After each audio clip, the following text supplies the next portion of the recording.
अजा एकादशी भाद्रपद मास की कृष्ण पक्ष की एकादशी तिथि को मनाई जाती है। इस साल अजा एकादशी 3 सितंबर को है। धार्मिक दृष्टि से इस एकादशी का काफी महत्व होता है। इस दिन भगवान श्री हरि विष्णु की पूजा की जाती है। साथ ही इस दिन माता लक्ष्मी जी की भी पूजा की जाती है। माना जाता है कि अजा एकादशी व्रत से मनुष्य के समस्त प्रकार के पापों का नाश हो जाता है। जो इसका व्रत करता है वो इस लोक में सुख भोग कर अंत में विष्णु लोक में पहुंच जाता है। इस व्रत का फल अश्वमेध यज्ञ, कठिन तपस्या, तीर्थों में दान स्नान आदि से मिलने वाले फलों से भी अधिक होता है। अजा एकादशी का व्रत रखने वाले व्यक्ति को इस दिन व्रत की कथा जरूर सुननी चाहिए।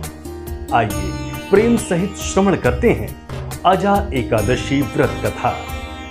पौराणिक काल में एक अत्यंत वीर, प्रतापी तथा सत्यवादी हरिश्चंद्र नाम का चक्रवर्ती राजा राज्य करता था। प्रभु इच्छा से उसने अपना राज्य स्वप्न में एक ऋषि को दान कर दिया और परिस्थितिवश उन्हें अपनी स्त्री और पुत्र को भी बेच देना पड़ा। स्वयं वो एक चांडाल के दास बन गए। राजा ने उस चांडाल के यहाँ कफन लेने का काम किया, किंतु उन्होंने इस मुश्किल काम में भी सत्य का साथ नहीं छोड़ा। जब इसी प्रकार कई वर्ष बीत गए तो उन्हें अपने इस नीच कर्म पर बड़ा दुख हुआ और वो इससे मुक्त होने का उपाय खोजने लगे। वो सदैव इसी बात की चिंता में लगे रहते कि मैं क्या करूं, किस प्रकार इस नीच कर्म से मुक्ति पाऊं। एक बार की बात है, वो इसी चिंता में बैठे थे कि गौतम ऋषि उनके पास पहुंचे। हरिश्चंद्र ने उन्हें प्रणाम किया और अपनी दुख भरी कथा सुनाई।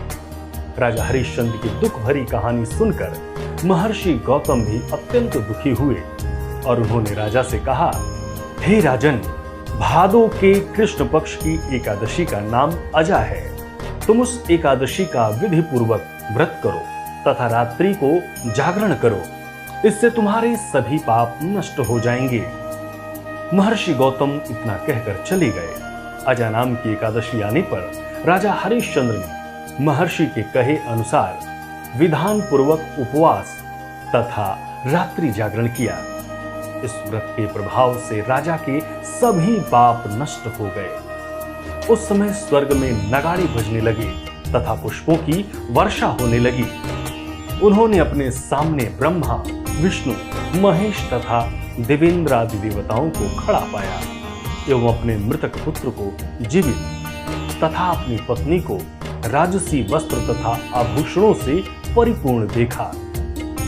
व्रत के प्रभाव से राजा को पुनः अपने राज्य की प्राप्ति हुई। वास्तव में एक ऋषि ने राजा की परीक्षा लेने के लिए यह सब कौतुक किया था, परंतु अजा एकादशी के व्रत के प्रभाव से ऋषि द्वारा रची गई सारी माया समाप्त हो गई और अंत समय में हरिश्चंद्र अपने परिवार सहित स्वर्ग लोक को चले गए। ओम नमो भगवते वासुदेवाय।